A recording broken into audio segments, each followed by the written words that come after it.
Sounds good. It's my radio voice. Yeah, I like it. It's also I've been talking a lot voice. Very diplomatic.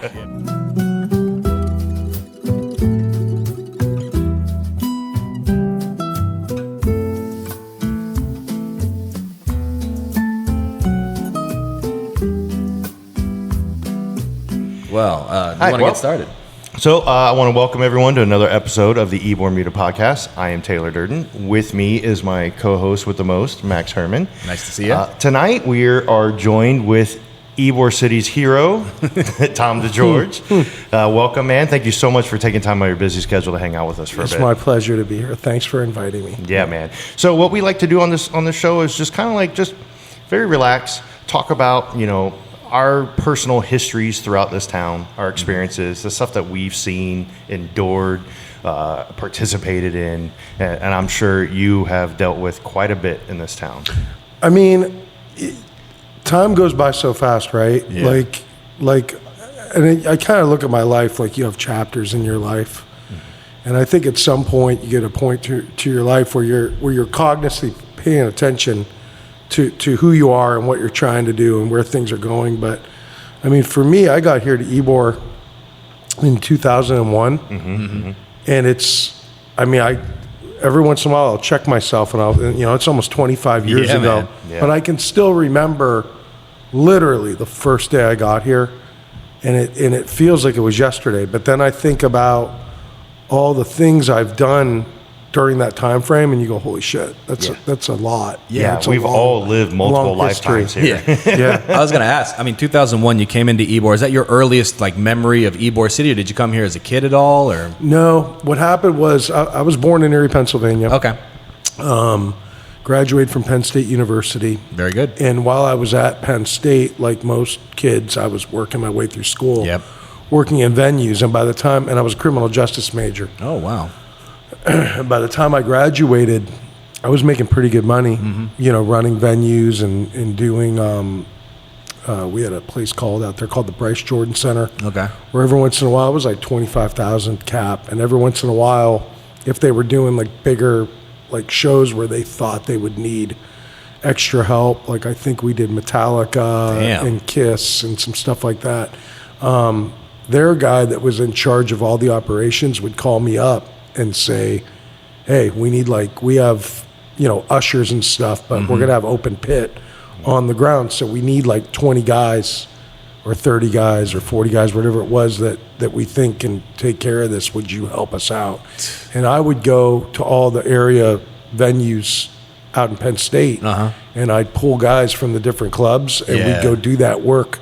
Cool. And make sure that, if anything really popped off, that we took care of it. So after I graduated, I was supposed to go into the police academy because I wanted to be a detective and criminal justice, criminal justice. And man, by that point I just fell in love with the music, and it had transformed. My background was always the safety and security stuff, but it just transformed into other, I've probably at this point, I always tell people, besides sound engineer, I've done every job you can do in the music industry. Every job. Yeah. And so at that point it morphed into that. I thought, I might want to just try to do this for the rest of my life. That's awesome.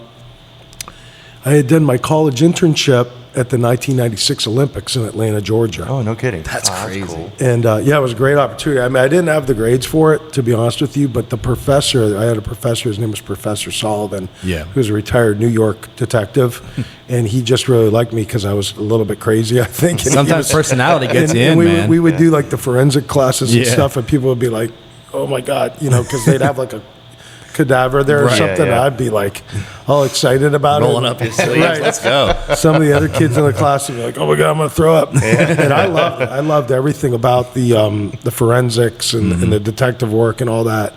And so even though my full grade average wasn't great, I was really good in my major. And because he was who he was, he got to what's the word I'm looking for? Approve or push forward two people that didn't fit the basic criteria. So I was one of those people. I thought, this is a Nice. great opportunity. I'm Yeah. going to the Olympics, you know? Yeah. I didn't realize you were that athletic. Well, I did box in high school. I boxed. Hey, all right. I did get to go see one boxing match when I was there, but we were working a lot, and I was out there for like a month, and I had one other day off, and I was like, I'm going to go to this place. I heard it's cool. I went to the Masquerade out there. So anyway, I'm making this story way longer than it probably No. is. No. I was going to ask your origin. I ended up then putting out a bunch of resumes out of Penn State, and I sent a ton of resumes out to the Atlanta area because I thought I really liked that area. The only club that hit me back up was the Masquerade. And so I went, they flew me there. I did 2 interviews with them. They called me in and they said, we're going to give you a job running this club. And it was a smaller dance club they had. It was like 300 cap. And I was like, fuck, dude, dance. Are you allowed to say swear words? Say whatever you I was want. like, fuck, dude, dance club, dude, that's not my thing. Right. But at the same time, I was like, I got to get my foot in the door. Right, you gotta start I'm going somewhere. to do it. I'm not going to be a jerk about it. Yeah. They're just going to have you like a general manager I kind was of going to deal? be the general manager of this Yeah. place, but I thought, this place sucks. I can't even remember the name of what it was. But I said, okay, no problem. But I did say to them, I said, if you ever need any help at the big place, just let me know. And so started at that other place, and then like a week went by. And they're like, there was 3 main owners, but the president, his name was Dean, and they said, Dean wants to talk to you over in the office. I thought, Jesus Christ, I got fired already. I can't after do one this. weekend. And so I go in there and I said, hey, what's going on? He goes, well, you said that you'd want to run the big club, or, we're thinking about firing this guy. Would you take the promotion? I was like, yeah, I would. And so I worked for the Masquerade Atlanta for 2 years. And because the home offices were there, every week we'd have like a full meeting, almost in like a room like this, but it's a little bit bigger, and there'd be like 14 people sitting at the table. It would be the managers of the different venues. It would be all 3 of the owners. It would be the bookers, the operations managers, and you're in there and you'd be talking about and I'm a fucking 23-year-old kid. Just happy to be in the room, I bet. No, and I'm sitting there after a year. There's a trend to all this. After a year, I'm like, they're micromanaging me. Like I felt like they were just trying to, you're micromanaging me. Yeah. I look back on that now. Like I said, like you look back on your life, I go, boy, what a dumbass you were, because 23, we were all kind you're of stupid. 23, you got to these people know way more than you. Yeah. But so then it happened again. All of a sudden, I'm there for 2 years. Dean wants to talk to him. I finally did it. I'm fired. And so I go up to his office, and he's like, you're always complaining, and I'm thinking, I'm definitely fired this time. I got a big mouth. I can't keep my mouth shut. And he's like, I'll make you an offer. Our manager in Tampa just quit, and I had just broken up with my girlfriend at the time. Perfect. And he was like, you can move to Tampa. We're still going to keep an eye on you. We're still going to want to talk to you, but it'll be like it's your own place. What do you want to do, big shot? And I was like, bye. Yeah. So we loaded me up in a U-Haul, and I came out. I got Ybor City. And that's when I, saw the Ritz Theater. Right. Yeah. And once again, first I was like, this fucking sucks. Like, this room's nowhere near as cool as the one in Atlanta was. Because that room was just different. It was an old wood chip mill. I don't know if you'd ever been to Excelsior Mills when the Masquerade was over there. Oh, my God. 3 different levels, old wood mill. They always said the place was haunted. It might have been. Probably but it was just very unique. And we weren't, at the time at Masquerade, we weren't doing tons of live music there, but they had promised me that we were going to shift more into a live music format. Anyway, it was only a couple days, and that's when I met Don Barco. Nice. Okay. And I would come in there and talk to him. He would tell me about the history of Ybor City. He would tell me about the importance of the Ritz Theater, and he would just stress to me, like, you have a larger obligation. He's like, you're a young man, but this is one that he would, he had basically said, like, that and the Cuban Club, the Italian Club are basically the most important buildings in this entire district. And he had told me about some of the problems I had had in the past with previous management. And so I really took it to heart right from the beginning, like, you got to do things the right way so we're not impacting our neighbors in a negative way, but adding to the culture and the character of the district, and financially supporting our neighbors in a positive way. Right. So I try to take that real seriously, and when we failed, I always took it really to heart, because sometimes bad things happen. Yeah, not to cut you off, but the Don Barco thing, he came to me when I started doing tours. Well, we do our ghost tour out of King Corona, and he was close with my father, but when I was telling him I'm going to do history tours, he goes, "You don't understand how important that is." He's like, I know you're probably just a kid. I was 24, 25. Yeah. He's like, "I know you're a kid having fun, making some side money, but you have the legacy of this town in your hands." And I realized, like, all right, this is more than just some fun stories to tell strangers. Like, I have to really engulf myself in this town, and I did. Yeah. Don was a major influence on me. He always gave some great advice. Yeah, no I matter miss who him you a were. lot. What He a was cool a great dude. guy. Yeah. And we worked on so many stuff over the years. I just felt like real blessed that he kind of like took me at him, I would say him, Jill Wax, Richard Boom. It was like they all took me under their wing relatively quick, and treated, not just taught me things, but treated me with a lot of respect. Yeah. Treated me like an asset, treated me like I belonged. They can read people pretty well. Yeah, for sure. They're brilliant individuals. Yeah. I had no idea that the masquerade was, I guess, a chain. I didn't realize that it was related to the other masquerade. Yeah, I mean, I guess it wasn't really a chain. There was two. There was the one in Atlanta and the one here. The reason why they had the one here is because at least two of the owners, the majority of their family lived here. Oh, okay. And so it was, okay, we got the one in Atlanta, but we can operate one in Tampa too. Yeah. I mean, it eventually got to the point, when we closed, we had the incident, of course, with Tommy when he passed, which was like one of the worst days of my life. It was much worse for his wife and family. Yeah. But a lot of us were affected by that. I think about that day all the time, and it's really, at least to the credit, it's really affected, that when you have that kind of traumatic experience, and I think, they refer to some things as survivor's remorse. Yeah.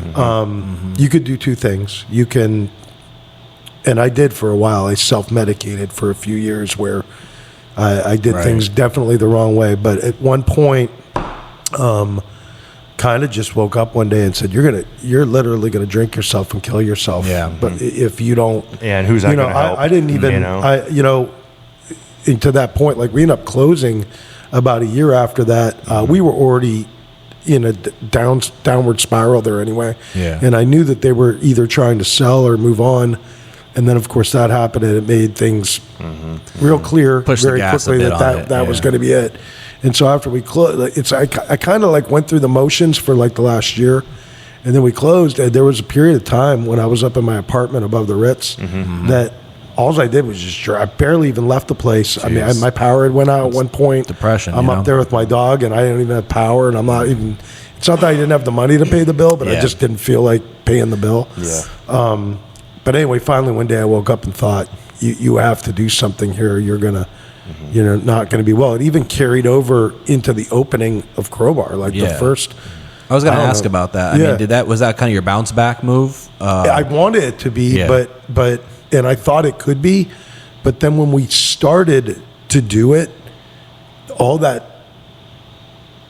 trauma was still there, right. and so I was just having a really hard time. And then I think, it was about around the time I met my wife, I think. Oh, okay. I tell her all the time, I'm like, I think he saved my life. Right, yeah. Because for some reason, even though I was a mess, like she saw something in me, and it made me want to snap out of what I was in, thank goodness. Yeah. There's a quote from Jose Marti where he says, all you need in this world really is a good book and a good woman. Yeah. And I mean, sometimes it can save your life. It did. It did. I could testify to that for exactly. sure.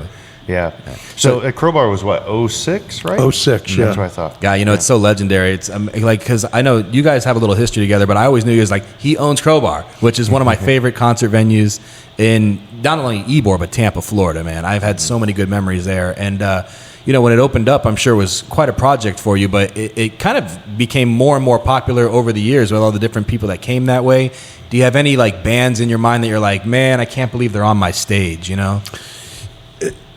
This is going to sound crazy, but when people ask me that, I always draw a complete blank. Really? Like I sit there, people are like, what are your favorite shows that have their Crowbar? And I always draw a complete blank. I can't even, people will say, "Hey, man, what's the last few gigs you did?" And I don't remember. Like once it's over, I'm like, "What did we have Crumble it last up, week?" toss it out. Yeah. But like honestly, a few things like off the top of my mind that stand out was obviously, we had Under Oath a couple times. We had Old Dominion come on that surprise show, and then Kenny Chesney ended up playing too, which I knew but nobody else knew. That's amazing. And for years I've been I don't know if anybody watches Survivor. Like I'm a big Survivor fan, so like I'm a vault. Like I can keep a secret so easy because I love to blindside people. So I'm sitting there like we're doing the Old Dominion thing, and everybody in there's so excited, and even the staff, and I'm sitting there thinking, you guys have no fucking Kenny Chesney's about to come out of there. That's a big one in your pocket, man. Obituary. I used to hang out with Ralph from Obituary a lot. Obituary and R.I.P. for sure. Man, he was a one handful. of a kind. Yeah, man. One of a kind. I got a lot of stories about him. The Battles concert was really, really good. And all of our local stuff that we've done, like when we did with Have Gun Will Travel, and we had an array of all the different artists, and Sean O'Brien helped put together the Last Waltz thing. The old Dirty Sundays days, doing that, and now we do the church session stuff. I just think the national stuff is great, but I think we have such an incredible network of local talent here, and not just the artists themselves, whether that's bands or DJs or hip hop MCs or poets. They're all great, but we also have great people with passion in this area. I think a lot of that, not all those people live in Ybor City, but that's what draws them to Ybor City, because they have that love for art and for the grit and the music and just everything's a little weird. It's a beacon of creativity, it's like a and beacon weirdness, of creativity, and it's a little weird. You get the freaks and the geeks, like people that maybe in other spots when they were growing up they weren't quite as cool or whatever, but here they're cool. Here it's like we like that. We like the kind of diversity. We want you to be who you are, and it all blends in, and hopefully we can keep it that way. I mean, for a lot of us, as long as possible. Yeah, for a lot of us, it's like a church. Because it's this place, you're congregating under a commonality, and like you said, all walks of life. Just to go see like this one event or this one show. I mean, I've been to so many shows at Crowbar. And to see the crosshatch of people that come, it's amazing. On the note of keeping it weird, though, like you were saying, man, I mean, Ybor's in a direction where it's like, we're getting a lot of condos popping up, and of course, like your situation with your lease ending up, it's like, where do you see Ybor going from here? I mean, you don't have to get too into it. No, we can get into it. I mean, this actually came up on the campaign trail. I mean, obviously, affordable housing development's a big conversation. It came up in a forum we were doing yesterday.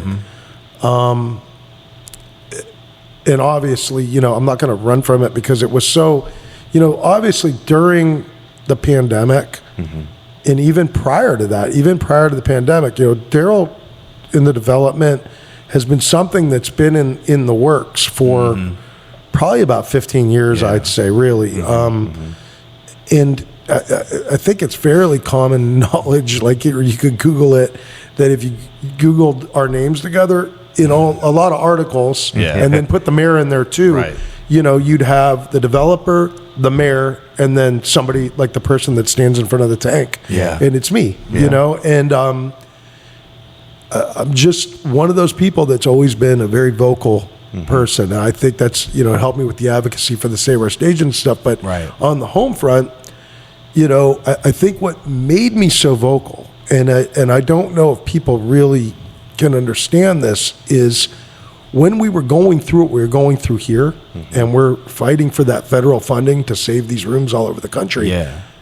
I'm on these screens with these people. It's literally, besides my wife, because everybody's pretty much on lockdown, I'm on these screens with these 40 people from around the country. And that's the people that I was with the most, because we were fighting around the clock to save these rooms all around the country. And even when we weren't on the screens, we would be texting. We had email threads. I mean, there was nights I'd be up at 4 or 5 o'clock in the morning strategizing with these people or commiserating with them. And the thing was, all those people had the same stories. You know, in their communities, they were like, development now is even speeding up. We've got our hands tied behind our back, and development's speeding up. And so that trauma, you know, that situation made it much more of the house is on fire situation, because it was very clear to me, this isn't just a local situation, right? This is going to happen all over the country. And if we don't do something, it's not just like the clubs in Ybor will be wiped out. You're going to have clubs in Atlanta wiped out. You're going to have clubs in Buffalo wiped out, Pittsburgh, Nashville, all the country, Cleveland, Portland, like all over, right? So it was very real and it was very serious. And then it made me very angry because, and I said this a ton of times in every interview I did, it wasn't, I never looked at it like the pandemic wasn't real. I think that was very clear from my local work that I did here. When you know, as soon as they would let me open, I got with other restaurants and places that had been open. And I said, let's form Safe and Sound. Like I got this idea, let's do this. I have been talking to the people, Dr. Wilson over there at Tampa General, and some other people have been messaging me.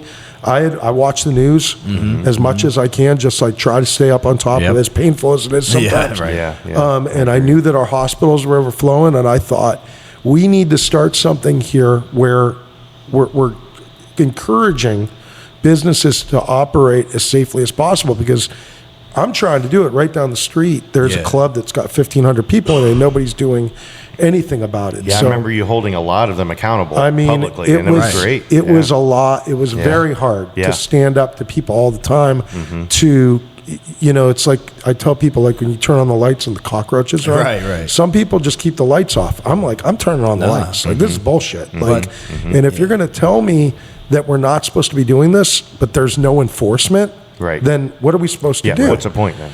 I think that's why you have such a big backing here, especially in not just Ybor, but a lot of District 5 has your back, and it's because we've seen you do it. Well, I mean, we know you'll go out there, you'll fight.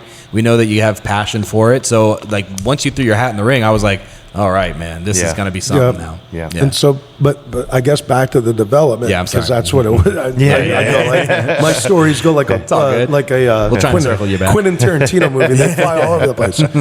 So it was very clear to me. It was like, I never said the pandemic was fake. I believed the pandemic was real, but I believed that there were administrations that weaponized the pandemic against small business owners and used it to increase development and give a leg up to developers and large corporations and big box stores. And I mean, aside from Daryl, like if you look what happened with the Live Nation and Ticketmaster merger and bot ticketing and all these things that we're still fighting with the National Independent Venue Association day in and day out, like when I was in D.C.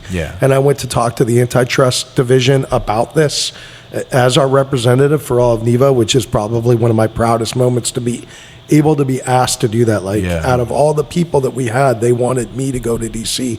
to talk to the Attorney General or AG for the antitrust division and plead our case to them about how this merger and how this large corporation's like literally killing our independent venues. I took that real seriously. But I looked at it and I was thinking, like, you know, this isn't right. You know, we're not allowed to open.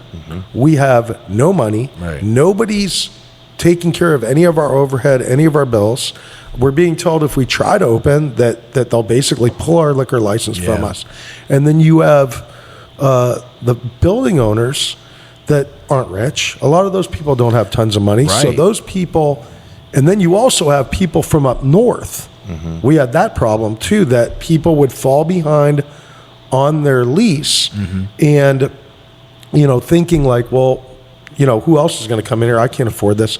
And you'd have these people coming in from New York that had plenty of money, that couldn't open it all there, and they'd be like, I'll come. And then they were handing a bunch of money to landlords that needed money, that then were kicking out the locals who have paid taxes for years and years and years, and just said, too bad, sorry, this New York person's come in and buy. Gotta get the underline, And it's like, where was our local city government to stop any of this from happening unless they were silently complicit in what was happening to our local businesses? I think they just saw green, and they were like, I think it was part of a larger agenda, that they saw green. And I mean, but when you break it down like that, it's absolutely deplorable. It's like development and gentrification. I know they don't they want to say urban renewal. Yeah, you can't say urban renewal even is a bad word. It's a bad word because what happens is, and this is what I plead to Daryl or any developer with, it's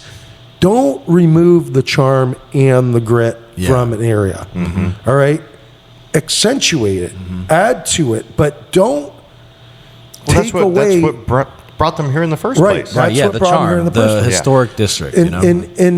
And you should want as much diversity in that area as possible, and as much quirkiness, and you should want to keep the weirdness, because we already have a Water Street. We don't need to look like Water Street here in Ybor City. I agree. And,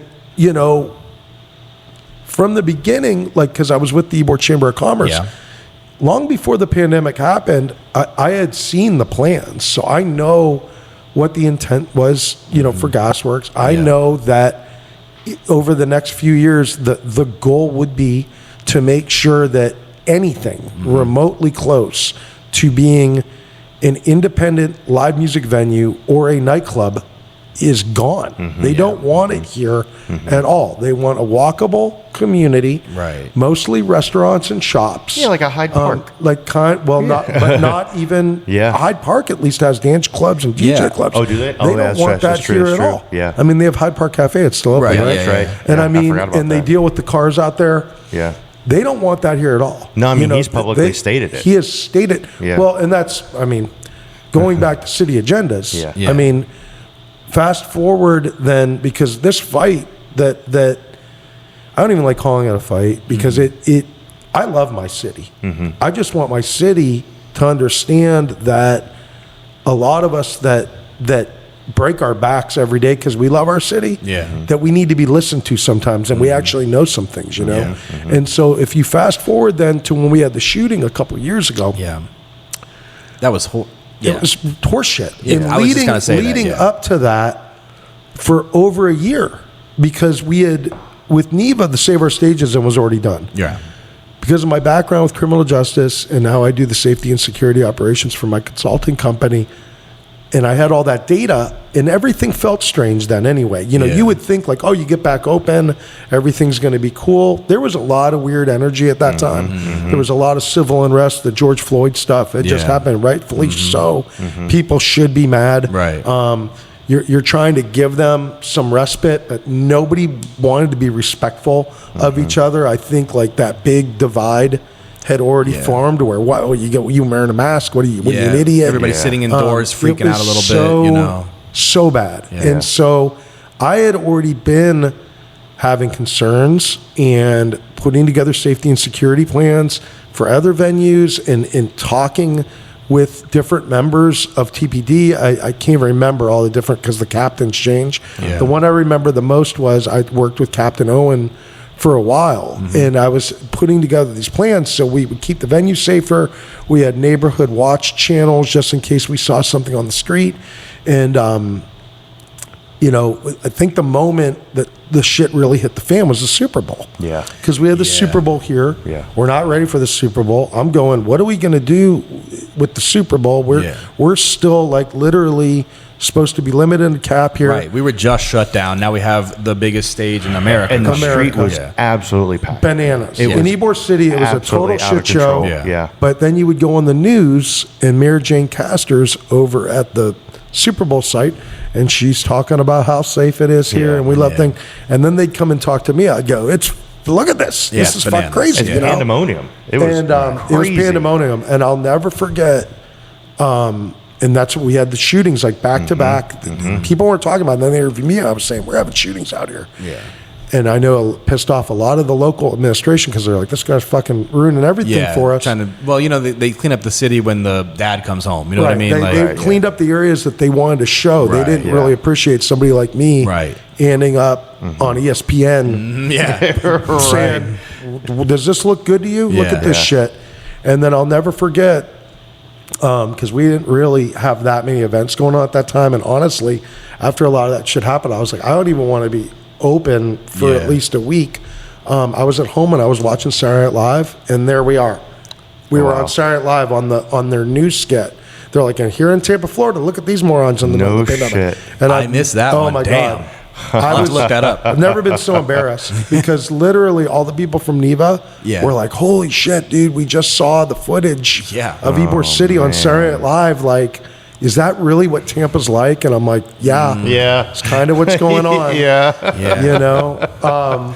You take the good with the bad, of course. You know, like you said, with the grit of Ybor City, there's going to be some real grimy parts underneath that, too. The underbelly will have warts on it, here and there. But at the same time, like, you got to really appreciate that. And back to the subject of, like, development and Daryl, I do, to his credit, give him the credit that he's naming these condos Pedroso, Marti. He's putting a little history on it, but the condo itself is a one-bedroom for $3,000 a month. Right, like, who's going to afford that? Nobody in Ybor will. And what does that do?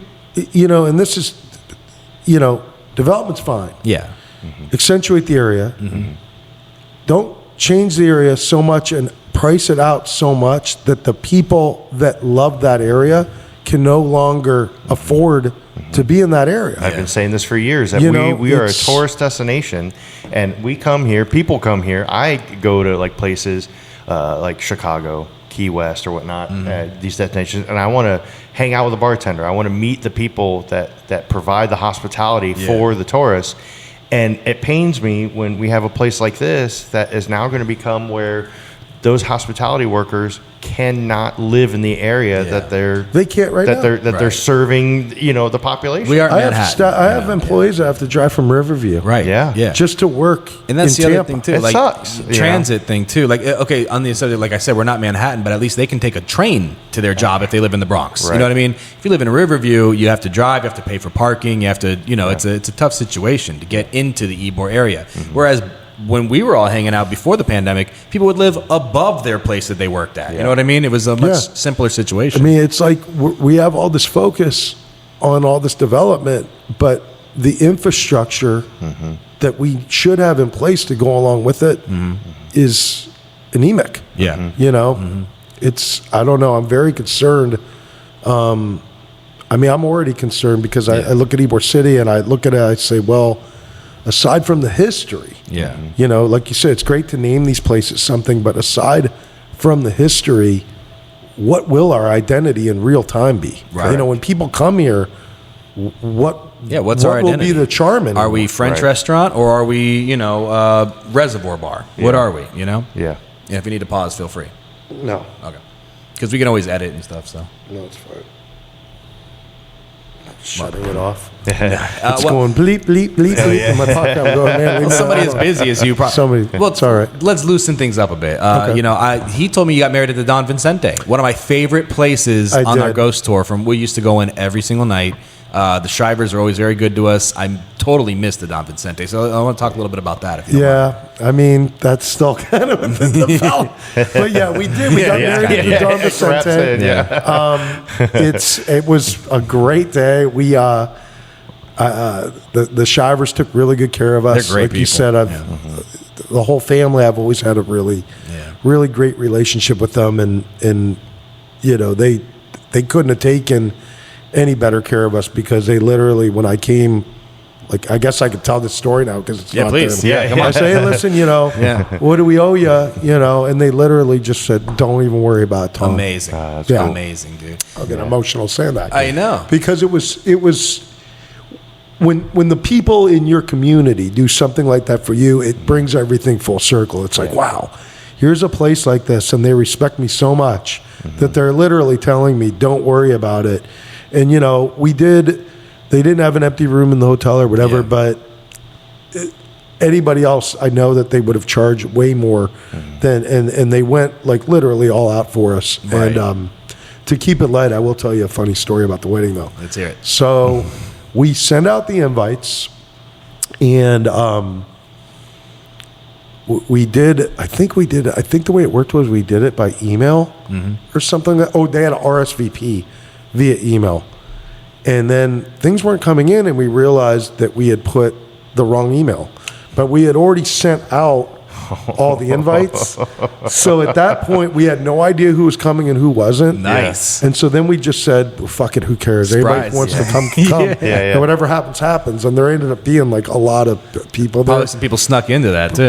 Well, that was it. It was like, anybody can come, I don't care. And I just started telling people, like, if you can get an invite, just come, I don't care. I love it. And so we had a really, it was almost like it was a concert. We had a really good turnout. Nice. Josh Holden played the piano for us and stuff, and it was really cool because it felt like Ybor. It felt DIY. Community. It felt like community. Do it felt like DIY. yourself. I love it that. felt like who gives a shit? Right. Let's just have fun.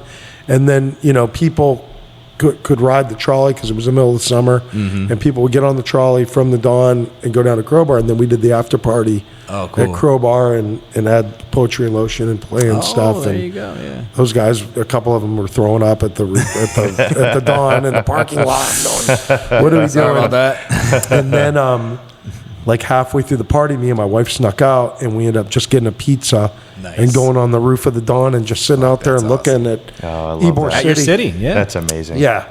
Just take it all in, Yeah. it feels so good to have that recognition, with Shiver doing something like that. Right. That's- Yeah. I mean, that's, well, what It was a nice magical moment. night. Yeah. And it was like I said, prior to that, after everything that had happened, and it was like a full circle moment. We're up there on the roof, and I'm looking over the whole city, and I was like, look at this. I'm sitting here with my wife, and we're eating pizza, and I know. life is pretty good. We That's a came beautiful out picture. of the, I always tell people too, if you stick with things long enough, as hard as things get, if you stick with things long enough, the sun, it will come up. Right. Oh, Good yeah. things will happen. Yeah. And if anything, once it does, the feeling you get from coming out of the other side of that kind of really tough situation, it makes it that much sweeter, And I try to tell people that all the time because when I look around now, I see so many people struggling, and I struggle every day too. And I think we just I think we all live kinda in do a it. society right now where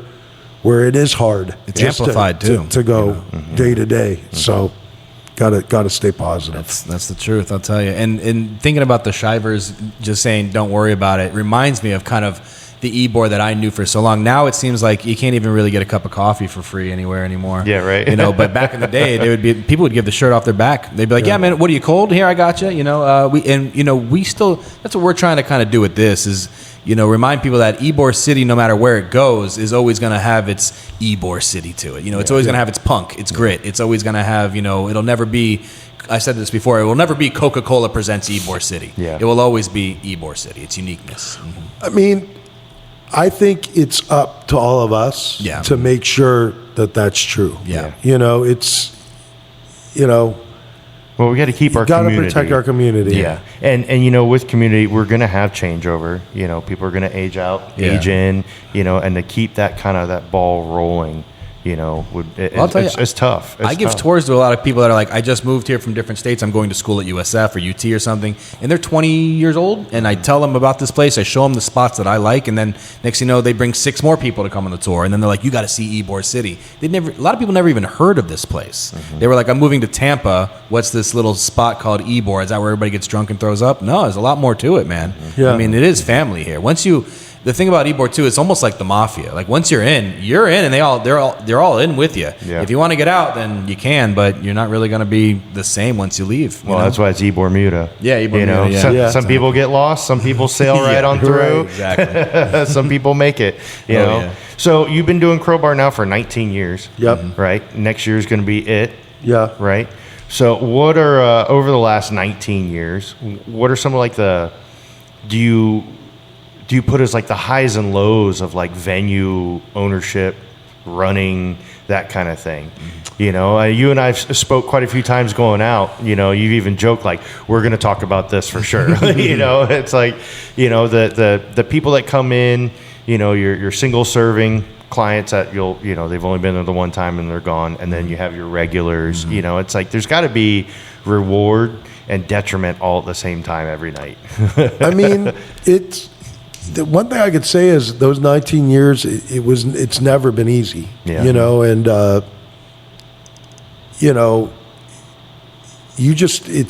it's a tough industry. Mm-hmm. It's a really tough industry, and I don't know.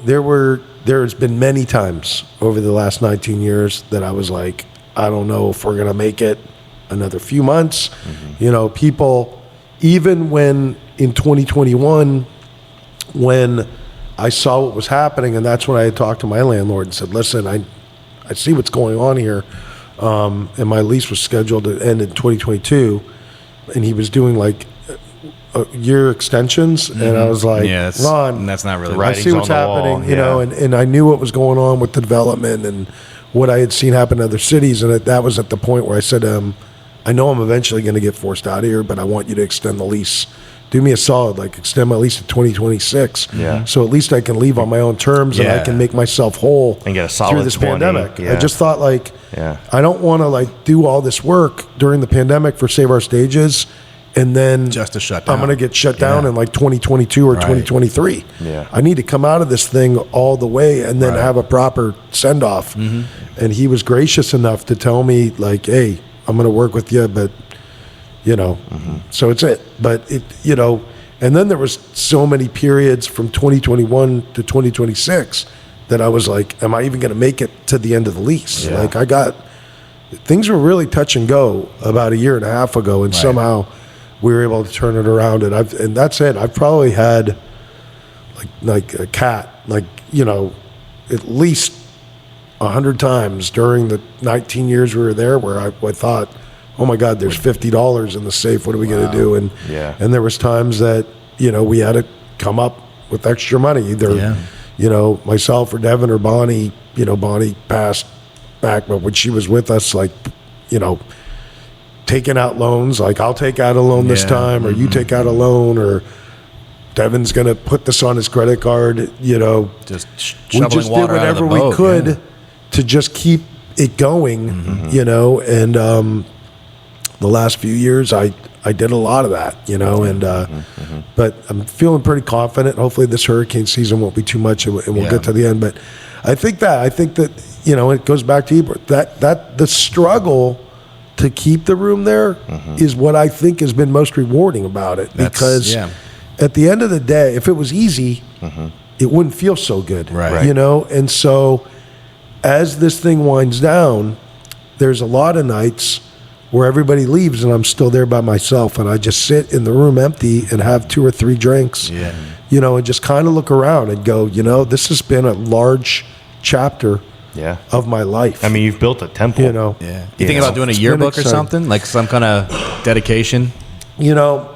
I've thought, I don't know exactly what to do. I've had a few different people through the relationships with Save Our Stages and stuff that hit me up. My buddy Chris Cobb had the exit in over there, and when he actually got forced out by development, and when he left, he did do a book where he wrote the foreword, and then the book was just filled with pictures from over the years. I think that'd be great. I thought about that. I also thought about maybe contacting every local artist that ever did a band poster for us and just putting together just a gigantic book of all the local art and stuff, and just all the local art that we had over the years, and then seeing how many we can sell, and maybe either giving a portion of it back to the local artists or starting a fund for local artists. I don't know. I mean, there's been so much I've been doing and so much to think about. I don't know what the right answer is, but I do know that, when that place closes, that it's going to be a big deal. I've told people, my goal wasn't to make it the longest funeral. It was to make it the longest celebration. Yes, I love that. And I hope people catch up to that, because now we're at less than a year. It sneaks up on you, because I still have people all the time. They're like, "Oh my God, can't we keep it open for another 3 years?" I'm going, "This is it." Yeah. I'm sorry. There's literally just no way to keep it open even another. I was hoping that at least, maybe we get something big that could happen in like October 2026. We could extend a few months, but the process has already begun to try to figure out what they're going to do with it afterwards. So I think it's going to be a hard close on July 31st. Yikes. Wow. Man, wow, crazy. It's going to be a hell of a party, though. I mean, and I'm sure it'll be bittersweet as well. Yeah. Because, I mean, this is, obviously bitter in the fact that we're losing Crowbar and a big piece of you and everyone else, but sweet at the same time. Like, man, I imagine you're tired. Because I've been doing the same, I've been a mechanic my whole life. And here I am at 46, and I've been saying I have 4 more years, and I'm no longer turning wrenches for money. Yeah. I'm done. Right. My body, I'm tired. I love it. It's a passion. I will always be involved in it. But I'm not going to ruin my body and my mental state any longer past 50. Yeah. And the stress, of course, like you said, when you're looking in the safe, you're like, I got nothing but cobwebs in here. That stress will float away eventually. The memories are going to, stay with you forever, but the stress will float away after time. I mean, the financial part of it is extremely stressful. Yeah. My colleagues in different cities or whatever will also say to me, like, a lot of the people that own their places aren't nearly as hands-on as me. Yeah. Like they That's have a for damn manager sure. or something. I mean, every time I went, I'd be, oh, that's the owner right there. Oh, yeah, that's Tom. Yeah. I mean, I probably, even with all the other stuff I do now, like honestly, up until my life changed when the Save Our Stages stuff started. That was huge. Because it opened up all these other doors, where I'm doing panels for us at our conferences now.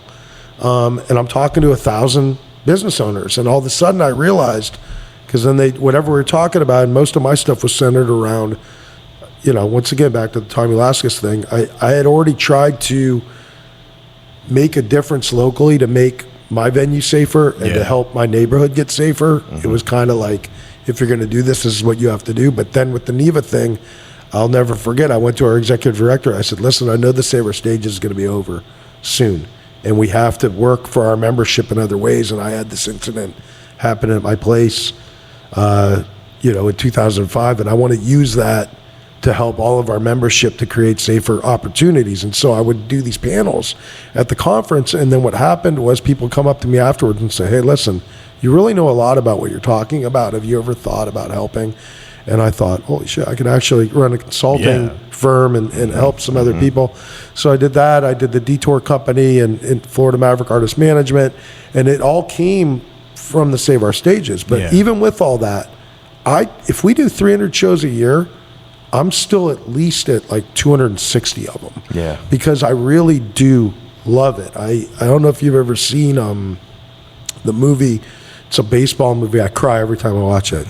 I cry even thinking about it because I relate to it so much. Yeah. It's Kevin Costner. It's called Field of Dreams. For the love of the game. Yeah, Everybody loves Field of Dreams. Yeah, right? yeah. There's this movie for the love of the game. Yeah, yeah. And he's an old pitcher that basically they're like, hey, sorry, man, your time has come. He's not ready to go. Yeah. And he's like, okay, well, I'm going to pitch this last no-hitter for you.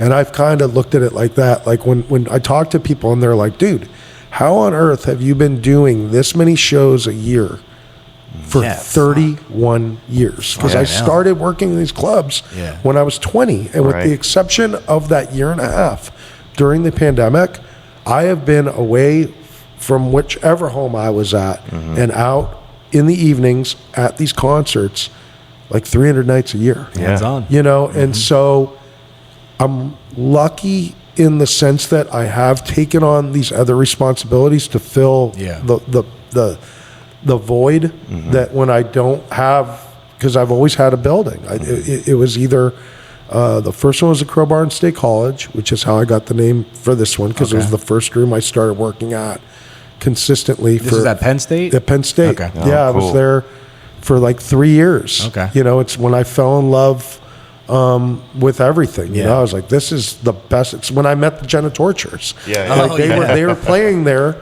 I'm sorry to interrupt, but I just heard about them the other day from somebody that they did a show at the Ritz and literally grab people on stage and do their thing. Right? I will tell you a story about that. Yeah. You want to keep it light? I'll keep it real light. We kind of do want to have some fun too. We're sitting there, and We have the Genitortures over there. Well, for those that don't know, the listener, who are the Genitortures? It's a woman's group, right? Her name's Jen. Yeah. Yep. GEN, Yeah. and that's where the name comes from. And they're basically like, I call them a shock rock porn band. Yep. Yeah. Where they're like metal kinda, but it's based around like fetish type stuff. And they were playing at the Crowbar in Penn State. My buddy, who was the other head of security that I work with over there, that we had gotten so many brawls in that place back then, because that's kind of what you did back then. Now security, thank goodness, has changed where it's much more community policing model is how I do my stuff, at least. De-escalation training. Back then, we just fought. That's how I was when I was a bouncer. Right, we just fought. Yeah. That was it. Like, somebody wants to fight, we're going to fight your ass. Absolutely. Right out of the building, and then we're going to throw you on the ground and wait for the cops to come. And that'll be it. But he was leaving. He was moving to Chicago. Now he's my brother-in-law. Oh, wow. That's a whole other story. Yeah. But he was leaving, and so I took the night off, and we were just going to watch the show. Well, we had one buddy who wanted to come to the show, and they were asking for volunteers. And I said, all right, well, we'll take care of you. So we get this guy, we sneak him in, make him to be one of the volunteers. And he's just so excited that he's going to get to go on stage with the Genitortures. You know what's going to it. And so they had this one girl that was with them. And all she was doing all day, she had a gallon water jug. And she was just drinking water all day. And I thought, that's so odd. I wonder why she's drinking all this water. So anyway, we're up there. He's already laughed because he knows where it's going. We're up there in the balcony, me and my buddy Lance, who, like I said, is now my brother-in-law. And we're sitting there, and I'm telling him, we're having a moment. I'm putting my arm around him saying, I'm really going to miss you, buddy. I can't believe it.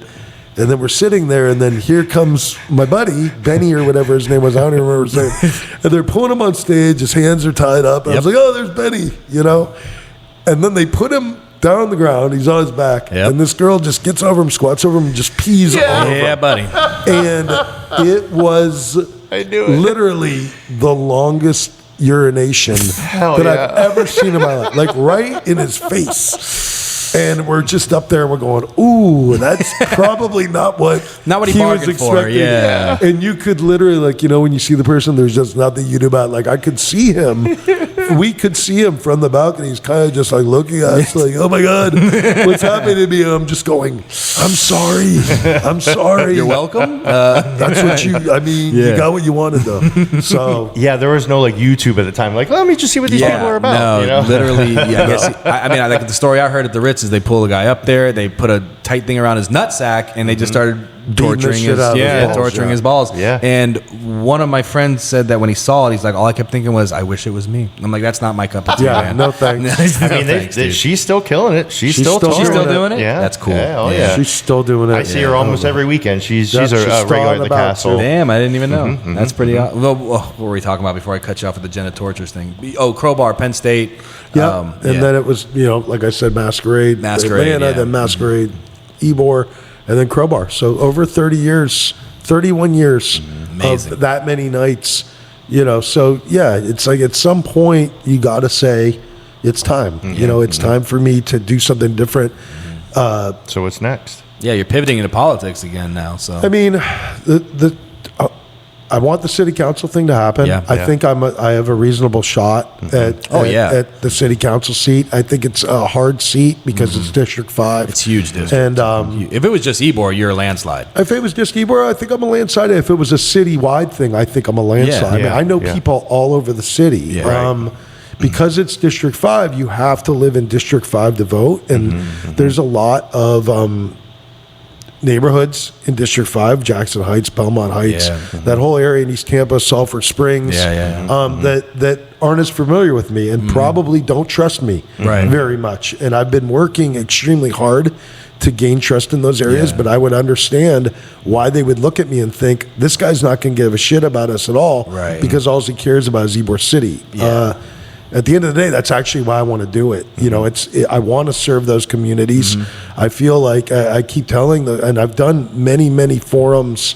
And what I've told my campaign is I want to go into those areas. I want to do forums and compete in those areas to tell people, like, yes, I've been Ybor centric. Everybody's central. you can't be Yeah.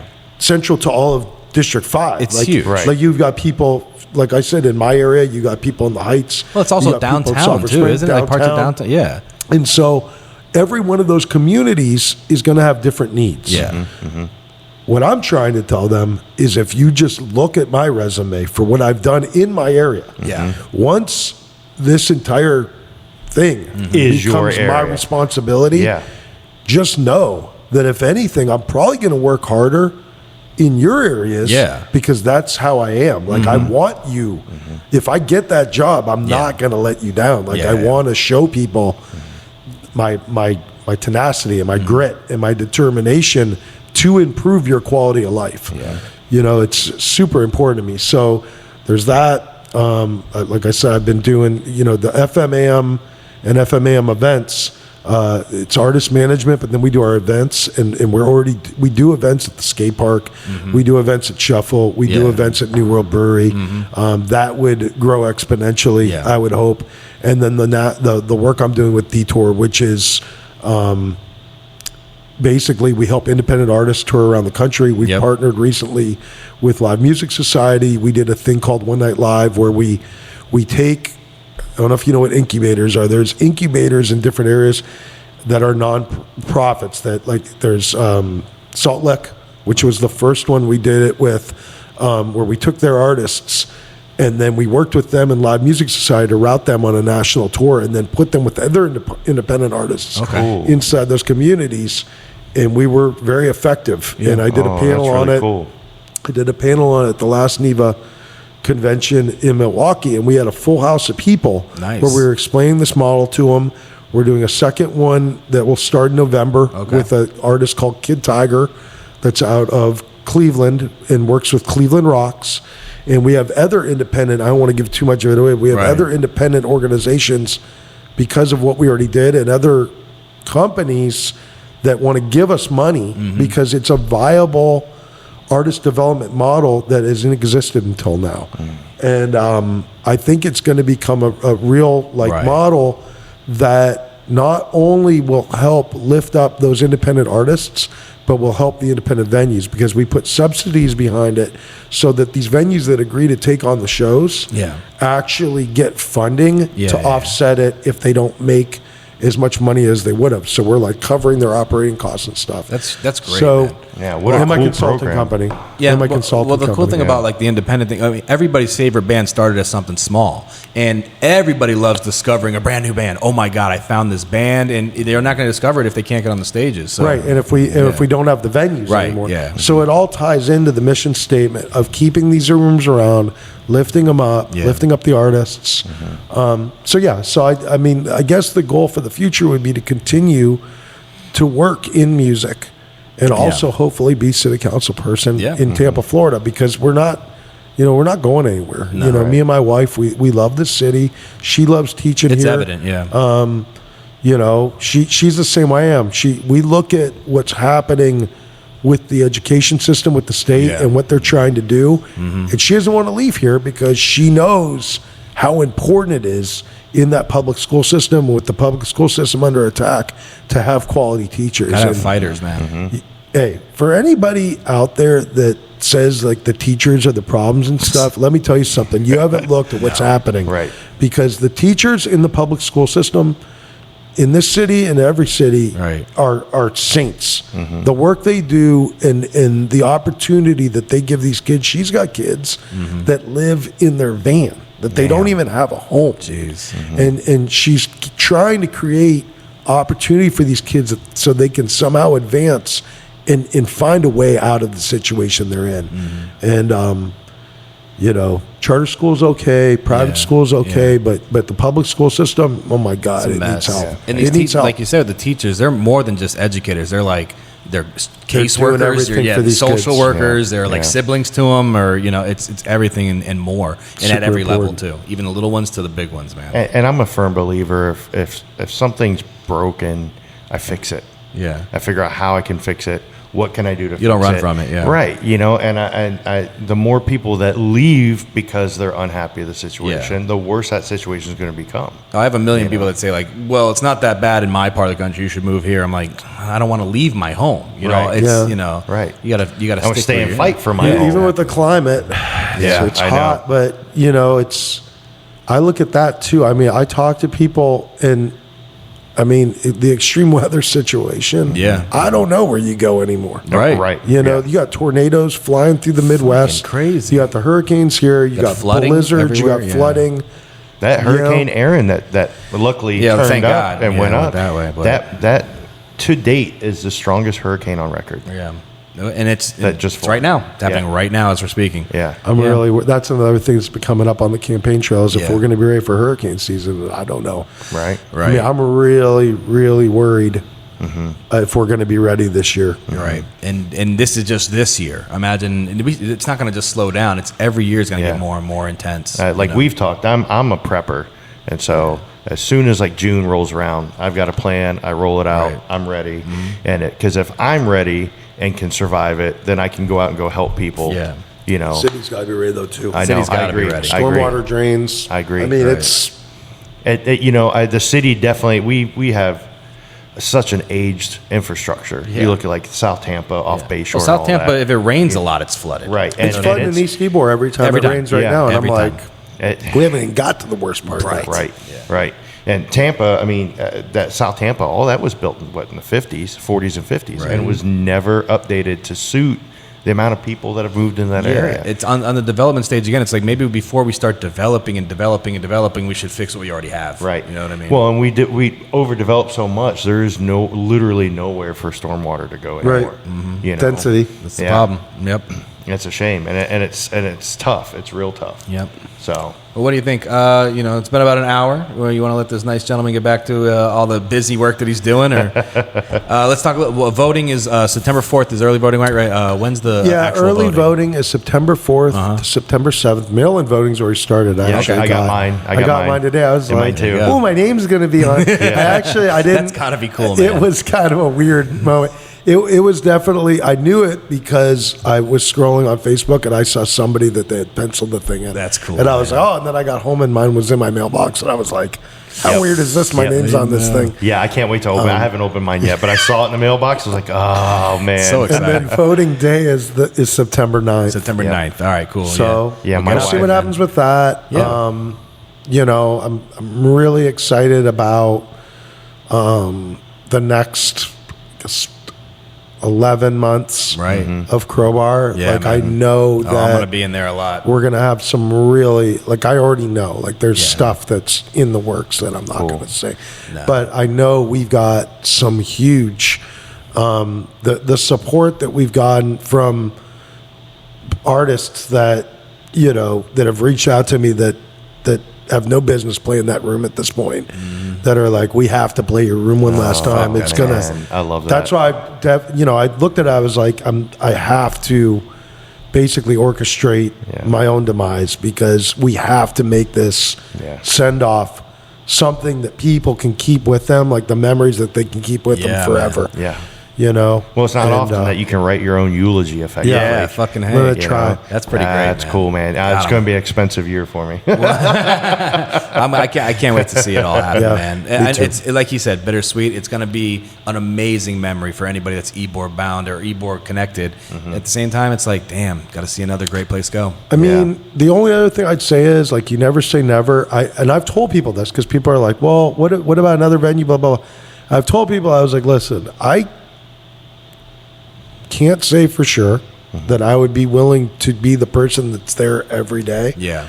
But like I said, with a consulting company, and especially if hopefully I'm working within the city, you know, there's so many projects that I would like to see happen to keep music alive in this city.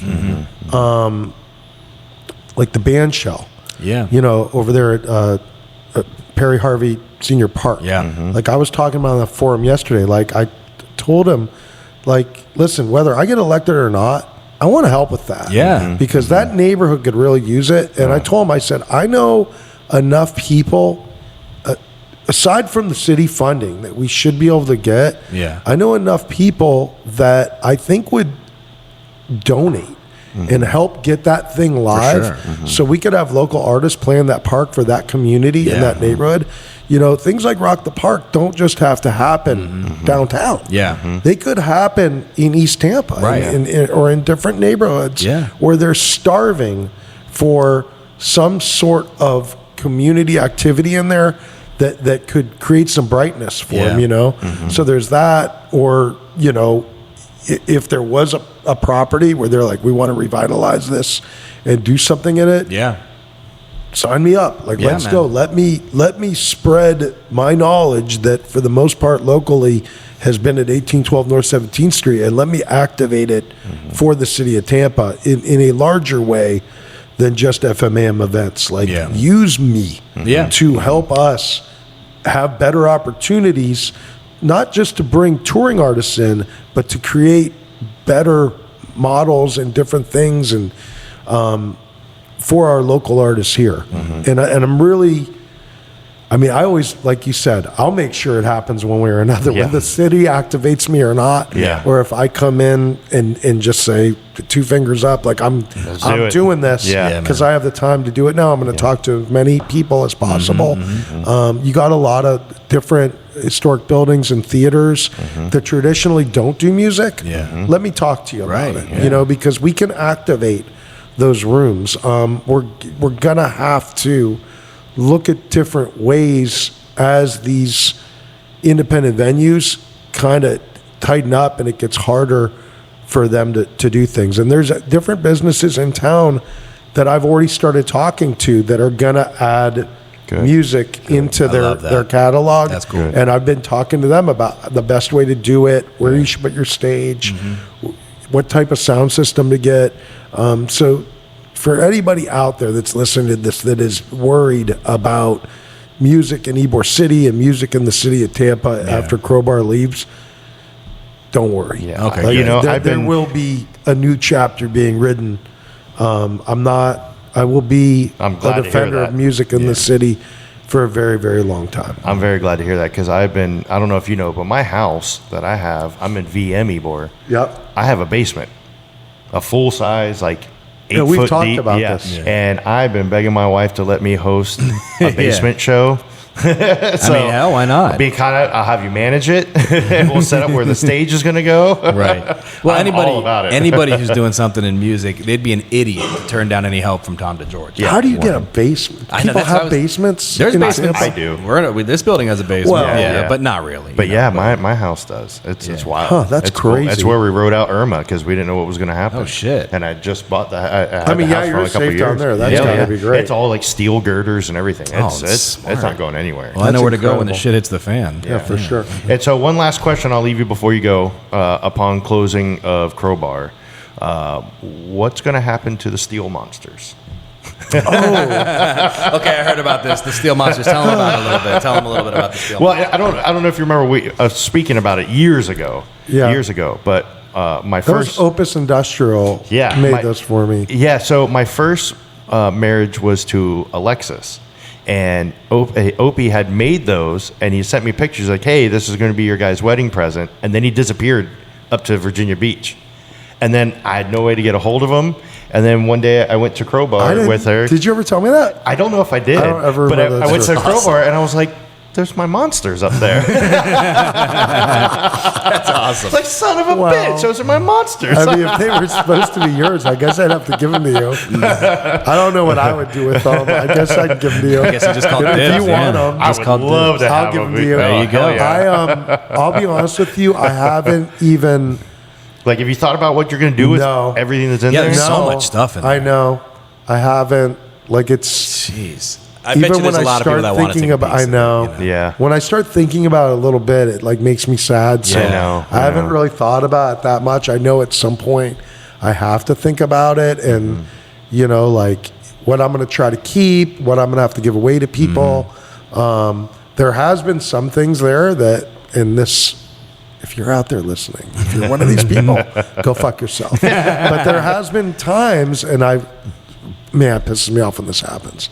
I'll be like going from the office to the door, and I look and I'll look in the wall and go, Oh, thing's gone, dude. Yeah. Oh, fuck And me. like, there's been things stolen right off the wall over Yeah. the years. That's not cool. That happens my to God. Evan over at the Spookeasy all the time too. It'd be stolen right off my wall. And I'm Yeah. going, well, I can't get that back again. Right. You know, that was like a one of a kind Yeah. award or something like that. That I'll be sucks. gone. So, my current thought process is try to protect the shit that's on the walls. Yeah. Right now, like people ripping posters that are wallpapered right off. God, I bet. Look, for those out there, if you do want some, this nice gentleman will probably give you Yeah. what you're asking When for. it's Don't steal over. it. Yeah, when it's over. When it's Yeah. over. Don't Yeah. Don't steal. start ripping it off Yeah. our walls now. Yeah.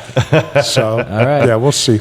All right. Well, Tom, it's been an absolute pleasure, man. Man, Thanks for thank taking you so some time. much. Thank you guys so Yeah. much for having me on. I really appreciate appreciate you. this. Was awesome. And Man. we're rooting for you big time. Thank You got you. our vote, so. DeGeorgeforTampa.com. Yep, there you go. And we're still looking for donations. Campaigns are expensive, but yeah, just if you live in District 5 and you never vote for city council, vote this time. Activate your vote. Yeah. I really believe the city's at a crucial point. Yeah. And, you know, when we talk about, like we said, it's Ybor, East Ybor, Channelside, downtown, you know, the Heights. All these areas, they have unique needs, but I really believe we need somebody sitting at that table I agree. that gets it, that Yeah. wants to really speak from the bottom to the top and Yeah. not top down politics. You know, we got to protect our core. I you agree, know, man. and I want that responsibility. Yeah, I know For there's sure. a lot of people out there that are like complaining about Tampa this and this and that, and then they don't vote for don't people that vote. really care. Yeah. Vote. So get out there and vote. Please do. Period. Please do. Cool. Well, All thank right, you so much, Tom. All I right, guys, appreciate you thanks very for much, having man. me. Thank you. This was a great experience. Good, man. Thank you for us as well. I appreciate you. All right, so signing off for the Bermuda podcast, Taylor Durden, Max Herman. Come see us again sometime, huh? Let's get lost. All right. See See ya. ya.